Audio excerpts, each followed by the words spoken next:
Pemirsa, berikut kita akan menyimak, berikut adalah perolehan suara Pilpres berdasarkan hasil rekapitulasi nasional pemilu 2024 yang hingga kini masih terus berlangsung di KPU.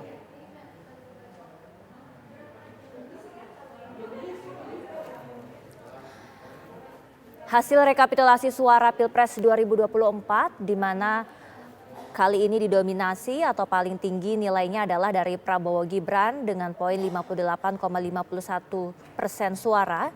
Kemudian di posisi kedua adalah Anies Mohaimin yakni 25,07%.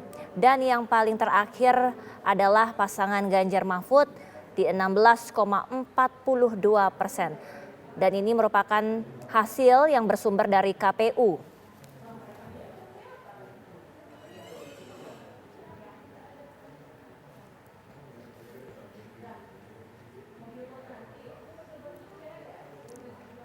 Ya, kita lihat ini merupakan hasil dari per provinsi masing-masing calon, pemirsa, di mana di pertama ada Aceh, kemudian di sini ada yang lainnya hingga 36 provinsi tercatat per 19 Maret 2024. Di mana 36 provinsi ini, 34 provinsi diantaranya itu dimenangkan oleh pasangan Prabowo Gibran.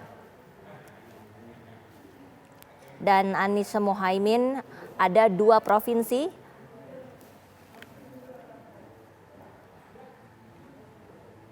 yakni di Aceh dan juga di Sumatera Barat. Kita masih menunggu 2 provinsi lainnya, pemirsa, yang dimana rencananya hari ini akan ditetapkan hasil akhir dari pemilu 2024, yakni untuk Provinsi Papua Induk dan juga Papua Pegunungan. Kita lihat di sini adalah tahapan pemilu. Kemudian tanggal 15 Februari hingga 23 Maret adalah tahap pengajuan hingga penyelesaian dari perselisihan hasil pemilu di tingkat MK.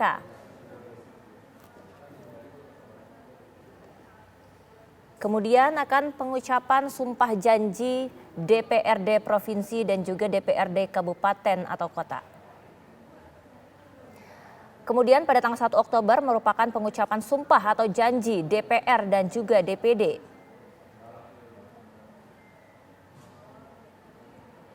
Kemudian pada 20 Oktober akan ada pengucapan sumpah atau janji Presiden dan Wakil Presiden terpilih.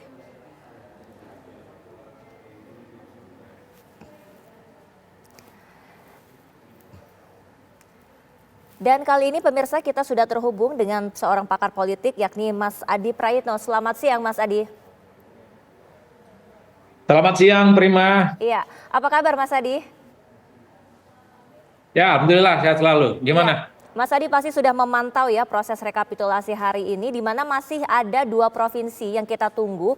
Kalau menurut analisa dari Mas Adi, kira-kira hasil yang akan keluar dari 2 provinsi ini akan seperti apa? Ya, bagi saya tak ada bantahan apapun. 2 provinsi ini bagi saya tidak akan mengubah apapun hasil pemilu di 2024 yang memang kecenderungan secara umum itu sudah memastikan kemenangan kubu nomor 2 Prabowo dan Gibran ya. Kalaupun toh di Papua dan Papua Pegunungan ini misalnya dimenangkan oleh kubu yang lain, itu tidak akan mengubah hasil keputusan secara umum. Nah, yang kedua, kalau kita membaca hasil quick count yang dirilis secara terbuka, di 2 provinsi ini memang kecenderungannya dimenangkan oleh kubu Prabowo dan Gibran yang saya kira secara telak memang perolehan suaranya itu berbeda dengan kubu nomor 1 dan kubu nomor 3, Prima. Tapi bagi saya yang paling prinsip itu adalah KPU segera mengumumkan secara terbuka soal hasil penghitungan mereka, rekap nasional terkait dengan hasil pemilu di 2024, baik Pilpres ataupun Pileg, karena kalau mau jujur sebenarnya hari ini adalah batas akhir di mana KPU sesuai dengan PKPU wajib hukumnya mengumumkan hasil pengumuman resmi dari hitung manual yang bertahap dan berjenjang yang mereka lakukan kurang lebih sekitar 2 bulan ini. Jadi kita tunggu apakah di 2 provinsi yang saat ini sedang dihitung oleh KPU, proses penghitungannya itu cepat, prosesnya juga cepat, sehingga pengumumannya itu tidak dilakukan di tengah malam, seperti yang terjadi dalam pemilu-pemilu sebelumnya. Supaya publik ini kan engage, terlibat secara langsung terkait dengan pemantauan, terkait dengan proses penghitungan, yang saat ini sedang dihitung oleh kawan-kawan KPU. Ini tentu untuk memberikan kepastian soal bahwa pemilu per hari ini sudah akan diumumkan siapa yang menang Pilpres dan siapa yang akan menang Pileg, dan termasuk juga soal siapa partai politik yang lolos ambang batas parlemen dan tidak lolos ambang batas parlemen. Saya kira di situ konteksnya, Prima. Munduran begitu ya Mas ya, dari yang harusnya tanggal 18 hari ini mundur begitu ya, mundur 2 hari. Apakah ada kemungkinan bahwa hari ini juga akan molor begitu untuk menyampaikan informasi hasil suaranya, penetapannya? Ya bagi saya semoga tidak ada kata molor lagi ya, karena memang kalau kita mengacu pada PKPU-nya bahwa 20 Maret ini adalah batas akhir di mana KPU itu harus mengumumkan hasil hitung manual mereka yang sudah berhari-hari ya dilakukan secara berjenjang dan secara bertahap. Mestinya KPU itu sejak awal melakukan mitigasi soal bagaimana provinsi-provinsi tertentu yang memiliki kerumitan secara geografis dan pengamanan ini dihitung lebih awal dibandingkan dengan daerah-daerah yang lain. Ini kan kita tahu bahwa dari dulu Papua ini merupakan provinsi yang memang butuh treatment khusus. Jaraknya yang susah, termasuk juga keamanan yang harus berlipat, karena situasi yang memang tidak terlampau kondusif di tempat itu. Ini penghitungannya justru di akhir dan juga menurut saya membuat publik was-was. Jangan sampai penghitungan yang mestinya hari ini itu selesai dan segera diumumkan itu molor. Karena rakyat ini sudah tidak sabar sebenarnya siapa pilihan rakyat di Republik Indonesia yang menjadi presiden dan wakil presiden yang telah melakukan pencoblosan tanggal 14 Februari yang lalu. Termasuk rakyat juga sebenarnya tidak sabar menunggu siapa sebenarnya yang menang dalam konteks Pileg gitu ya. Apakah Golkar, apakah PDIP, ataukah yang lain. Oke, Mas Adi, setelah penetapan ini akan ada proses begitu ya, waktu yang diberikan untuk ajuan penggugatan. Nah, menurut Mas Adi, potensi dari gugatan ini akan seperti apa mempengaruhi hasil dari penetapan? Ya pertama kalau soal gugatan hasil pemilu ini kan sesuai dengan Undang-Undang Pemilu Nomor 7 2017. Jadi kalau ada paslon tertentu yang dinilai dirugikan, merasa dicurangi terkait dengan hasil Pilpres, maka forum tertingginya adalah mengajukan sengketa di Mahkamah Konstitusi. Mahkamah Konstitusi punya waktu sekitar 15 hari ya untuk melakukan pendataan secara administratif, punya waktu 15 hari untuk mendata apakah data-data, bukti-bukti termasuk saksi-saksi yang nantinya akan dihadirkan itu bisa ya, mempengaruhi hasil pemilihan secara umum. Tentu yang ingin ditarget dari kubu 1 dan 3 ini kan dua hal. Pertama, mereka ini mendapatkan keadilan bahwa pemilu di 2024 ini tidak curang, bahwa pemilu 2024 itu tidak merugikan mereka, maka mereka menempuh jalur di Mahkamah Konstitusi.